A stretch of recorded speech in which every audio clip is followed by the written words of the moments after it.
The 2022 NWSL expansion draft presented by Ally is in the books, and there's been plenty of headlines to come from tonight. We'll start with San Diego, though, shall we? Perhaps the biggest headline, Laurie, Alex Morgan has officially been announced. Yeah, finally, right? And it's no surprise, and I think we're all excited that Alex Morgan is returning home, essentially, or back to her roots in California. And it's a really good pickup already to combine with the solidification that they have with some defenders in Abby Dahlkemper, but also the other strikers that they have in a good mix. And now I think it'll be about continuously finding somebody in that midfield. We could see that in the college draft coming up, but some players that can be the link players to continue to gel this team. But really good expansion draft for San Diego, starting with Alex Morgan and then leading the way with Kaylyn. That was a pick prior to this expansion draft. And for the other California club, Kaylyn, Angel City, what stood out to you from their work tonight? I mean, they are really solidifying them, not only those starting 11s, but they're making a genuinely starting 11 players off the bench that can fill roles. You look at Danny Weatherholt going #1. I think this is a great player to pick up. You can start her, you can bring her off the bench. She's always going to add something.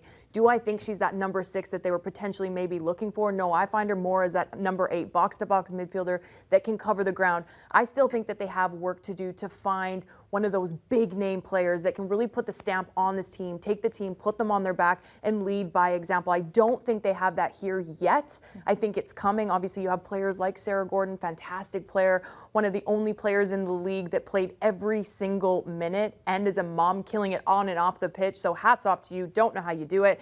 And then obviously you look at the attacking presence that they're bringing. They have Simone Charlie, Lucy, Kristen Press, just fantastic dynamic players up top. So I think that they can kind of mix around with their players on the team, whether that's 3 through the back, 4 through that back, that 4-3-3. I think they can really start to test in the preseason what works best for this side, but I still think they're missing some big pieces to the puzzle. Well, that's the headlines and the latest for now, but let's not forget they'll both continue to build their inaugural rosters ahead of their 2022 season debut this Saturday with the NWSL College Draft. And a reminder, we've got you covered on Paramount Plus and CBS Sports HQ at 2 p.m. Eastern.